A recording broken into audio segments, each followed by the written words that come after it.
एक बार फिर स्वागत है आपका 5 फिंगर क्लासेस की 36 सीरीज में। आज का हमारा टॉपिक है हेरिडिटी और इस वीडियो में आज इस पूरे टॉपिक को जिसका नाम हेरिडिटी है उसको पूरा कवर करने का प्रयास किया जाएगा। तो दोस्तों और प्रिय छात्र छात्राओं, थोड़ा सा ये वीडियो आज लंबा हो सकता है। कोशिश मेरी यही है कि इस वीडियो में आपको वंशानुक्रम के बारे में पूरी जानकारी या इससे निकलने वाले प्रश्नों के बारे में पूरी जानकारी प्रदान कर दी जाए। तो पहला प्रश्न है आपके सामने कि संतान को अपने पैतृकों से मिलने वाले गुणों या लक्षणों को क्या कहते हैं। तो संतान को अपने पैतृकों से मिलने वाले गुणों या लक्षणों को वंशानुक्रम या हेरिडिटी कहा जाता है। इससे संबंधित दूसरा प्रश्न आपके सामने कि मनोवैज्ञानिकों ने वंशानुक्रम की तुलना किस वस्तु से की है। तो मनोवैज्ञानिकों ने वंशानुक्रम की तुलना बीज से की है। अगला प्रश्न आपके सामने कि शारीरिक तथा मानसिक विशेषताओं का माता पिता से संतानों को हस्तांतरण होना वंशानुक्रम है। यह कथन या परिभाषा किस मनोवैज्ञानिक के द्वारा दी गई। तो इस परिभाषा को जेम्स ड्रेवर के द्वारा दिया गया। चौथा प्रश्न आपके सामने है कि जीव वैज्ञानिकों तथा मनोवैज्ञानिकों के अनुसार अब तक कितनी वंशानुगत विशेषताओं को निर्धारित किया जा चुका है। तो दोस्तों और प्रिय छात्र छात्राओं, जीव वैज्ञानिकों तथा मनोवैज्ञानिकों के अनुसार अब तक 200 से अधिक वंशानुगत विशेषताओं को निर्धारित किया जा चुका है। पांचवा प्रश्न आपके सामने है कि वंशानुगत विशेषताओं को कितने वर्गों में विभाजित किया गया है। तो वंशानुगत विशेषताओं को 4 वर्गों में विभाजित किया गया है। पहला है संरचनात्मक विशेषक, जिसको इंग्लिश में स्ट्रक्चरल ट्रेट्स कहा जाता है। दूसरा है क्रियात्मक विशेषक, जिसको इंग्लिश में फंक्शनल ट्रेट्स कहा जाता है। तीसरा है मानसिक विशेषक, जिसको इंग्लिश में मेंटल ट्रेट्स कहा जाता है। और चौथा है असामान्य विशेषक, जिसको इंग्लिश में एबनॉर्मल ट्रेट्स कहा जाता है। तो इस प्रकार वंशानुगत विशेषताओं को मुख्यतः 4 भागों में विभाजित किया गया है। छठा प्रश्न आपके सामने है और ये प्रश्न अभी डीएलएड के बाल विकास के पेपर में, जो कि अभी 2023 में पेपर हुआ है, उसमें आया था कि वंशानुक्रम के वाहक कौन होते हैं। तो इसका सही उत्तर है कि वंशानुक्रम के वाहक जीन्स होते हैं। सातवां प्रश्न आपके सामने है कि जीन्स की संरचना कैसी होती है, यानी कि जीन्स की जो स्ट्रक्चर होती है उसको कैसा बताया गया है। तो शरीर क्रिया शास्त्रियों के द्वारा जीन की संरचना को धागे के समान बारीक बताया गया है। आठवां प्रश्न आपके सामने कि वंश सूत्रों की प्रत्येक जोड़ी के 2 समान रूपों को क्या कहते हैं। तो वंश सूत्रों, जिसको इंग्लिश में क्रोमोसोम्स कहा जाता है, कि प्रत्येक जोड़ी के 2 समान रूपों को समजात वंश सूत्र अर्थात होमोलोजस क्रोमोसोम्स कहा जाता है। नवा प्रश्न आपके सामने है कि मानव जाति में वंश सूत्रों की संख्या कितनी होती है। तो मानव जाति में क्रोमोसोम्स या वंश सूत्रों की संख्या 46 या 23 पेयर होती है। तो इसको ध्यान रखें, ये प्रश्न भी कई बार एग्जाम में पूछा जाता है। 10वां प्रश्न आपके सामने है कि पुरुषों में कितने जोड़ी वंश सूत्र एक समान या होमोलोगस क्रोमोसोम्स होते हैं। तो मनोवैज्ञानिकों ने और शरीर क्रिया शास्त्रियों ने इसको स्पष्ट किया कि पुरुषों में 22 जोड़ी वंश सूत्र एक समान होते हैं। 11वां प्रश्न आपके सामने है कि पुरुषों में कौन सी जोड़ी के वंश सूत्र एक समान नहीं होते। तो पुरुषों में 23वीं जोड़ी के वंश सूत्र या क्रोमोसोम एक समान नहीं होते। 12वां प्रश्न आपके सामने है कि पुरुषों में 23वीं जोड़ी के वंश सूत्र की संरचना कैसी होती है।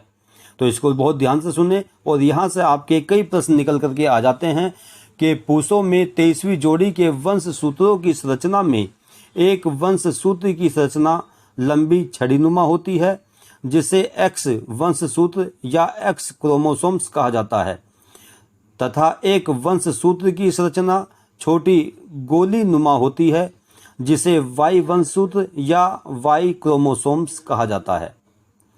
13वां प्रश्न आपके सामने है कि पुरुषों में 23वीं जोड़ी में कौन कौन से वंशसूत्र होते हैं। तो पुरुषों में 23वीं जोड़ी में X तथा Y वंशसूत्र या क्रोमोसोम होते हैं। अगला प्रश्न आपके सामने है कि स्त्रियों में या स्त्रियों की 23वीं जोड़ी में कौन कौन से वंशसूत्र होते हैं। तो स्त्रियों की 23वीं जोड़ी में X तथा X वंशसूत्र यानी कि दोनों ही XX क्रोमोसोम्स स्त्रियों में पाए जाते हैं। 15वां प्रश्न देखें, उत्पादक कोष कितने प्रकार के होते हैं। तो उत्पादक कोष 2 प्रकार के बताए गए हैं। पहला है प्रत उत्पादक कोष जिसको इंग्लिश में मेल स्पर्म सेल्स कहा जाता है, और द्वितीय है मातृ उत्पादक कोष जिसको इंग्लिश में फीमेल स्पर्म सेल कहा जाता है। 16वां प्रश्न आपके सामने है कि उत्पादक कोष कहाँ विकसित होते हैं। तो उत्पादक कोष माता पिता के पुंडोत्पादक अंगों जिसको इंग्लिश में रिप्रोडक्टिव ऑर्गन्स कहा जाता है में विकसित होते हैं। इन्हें जननांग या गोनेड्स भी कहा जाता है। अगला प्रश्न आपके सामने है, पित उत्पादक कोष एवं मातृ उत्पादक कोष को क्या कहा जाता है। तो पित उत्पादक कोष को शुक्रकण जिसको इंग्लिश में स्पर्म कहा जाता है, जो वर्षण या टेस्टिकल्स में विकसित होते हैं, एवं मातृ उत्पादक कोष को अंड ओवा कहा जाता है, जो अंडाशय या ओवरीज में विकसित होते हैं। यानी कि यहाँ पर दोनों के बारे में आपको बताया गया है, मेल के बारे में भी और फीमेल के बारे में भी। अगला प्रश्न आपके सामने है,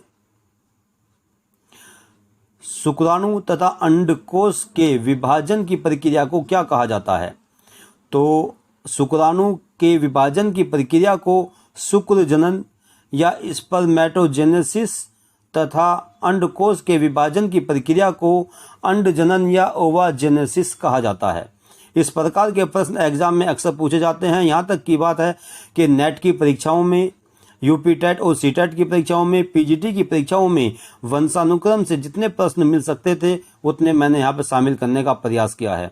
तो आपको बार बार इसका रिवीजन करना है। और छोटा सा एक अनुरोध आप लोगों से है कि थोड़ा सा रेस्पॉन्स होना चाहिए आप लोगों की तरफ से कि अपने सहपाठियों को, अपने दोस्तों को, अपने मित्रों को, जो भी आपके मिलने वाले लोग हैं उनके ग्रुप में इस वीडियो को पहुंचाएं, अपने सहपाठियों तक इस वीडियो को पहुंचाएं, उनको शेयर करें, उनको सब्सक्राइब करने के लिए कहें।